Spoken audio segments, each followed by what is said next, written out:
उत्तर प्रदेश के मुख्यमंत्री योगी आदित्यनाथ ने लखनऊ में आयोजित दुनिया के चीफ जस्टिस के 26वें अंतर्राष्ट्रीय कॉन्फ्रेंस में हिस्सा लिया। ये पूरा कार्यक्रम न्यायपालिका और अंतर्राष्ट्रीय कानून से जुड़े हुए महत्वपूर्ण मुद्दों पर चर्चा करने का एक वैश्विक मंच है। इस महत्वपूर्ण सम्मेलन में शामिल होकर सीएम योगी ने दुनिया भर के न्यायविदों और मुख्य न्यायाधीशों के सामने उत्तर प्रदेश और देश के दृष्टिकोण को रखा। हम सबको यूएन के द्वारा 80 वर्ष पहले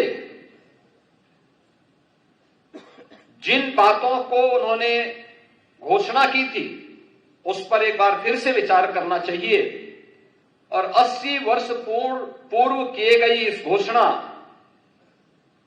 की सार्थकता आज भी उसी रूप में बनी हुई है।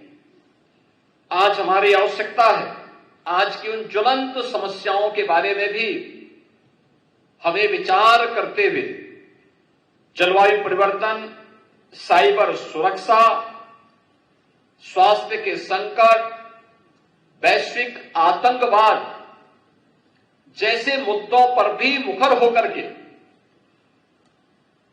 यूएन जैसे प्लेटफॉर्म का बेहतर उपयोग करना चाहिए। कॉन्फ्रेंस में बोलते हुए मुख्यमंत्री योगी आदित्यनाथ ने नई टेक्नोलॉजी के महत्व पर प्रकाश डाला। उन्होंने स्वीकार किया कि नई तकनीकें हमारी जिंदगी को सुरक्षित और आसान बनाने में बहुत महत्वपूर्ण भूमिका निभाती है। हालांकि उन्होंने तुरंत इस बात की तरफ ध्यान दिलाया कि यही टेक्नोलॉजी हमारे सामने बड़ी कानूनी चुनौतियां भी पेश करती है। उनका इशारा विशेष रूप से साइबर क्राइम, डेटा चोरी और इससे जुड़ी हुई कई दूसरी नई समस्याओं की तरफ था, जो कि तेजी से बढ़ रही है। सीएम योगी ने जोर देकर के कहा कि टेक्नोलॉजी से पैदा हो रही इन मुश्किल और जटिल समस्याओं से निपटने के लिए एक मजबूत आधार की जरूरत है। उन्होंने बताया कि ऐसे समय में न्याय, नैतिकता और अंतर्राष्ट्रीय कानून दुनिया में शांति और इंसानी सभ्यता को सुरक्षित रखने के लिए एक बड़ी लाइन खींचने में अहम भूमिका निभा सकते हैं।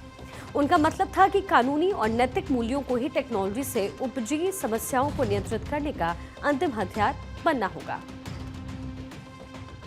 हमारे सामने इमर्जिंग टेक्नोलॉजी जीवन को सहज और सरल करने में जहां उपयोगी भूमिका का निर्वहन कर रहे हैं, वहीं इसके द्वारा उत्पन्न वे अभूतपूर्व कानूनी चुनौतियां भी हम सब के सामने खड़ी हुई हैं, जिनके माध्यम से साइबर क्राइम,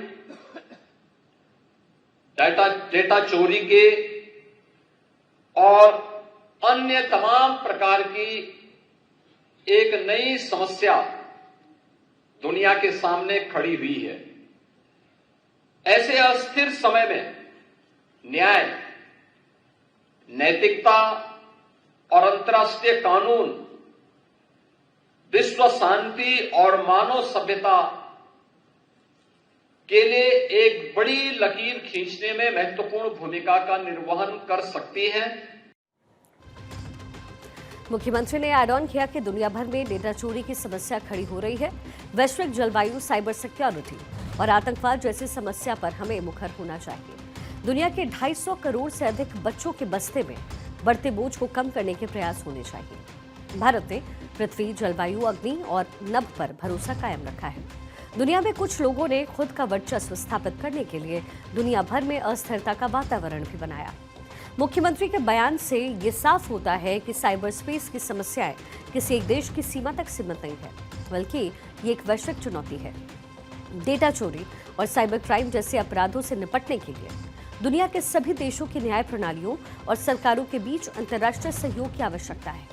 उन्होंने अंतर्राष्ट्रीय कानून को मजबूत करने और न्यायपालिका को नई तकनीकों के साथ कदम मिलाने की जरूरत पर भी फोकस किया, ताकि दुनिया में एक न्यायपूर्ण व्यवस्था बनी रहे। कार्यक्रम में विदेशी मेहमानों के स्वागत में राजाजीपुरम प्रथम कैंपस में डांडिया नाइट का आयोजन हुआ।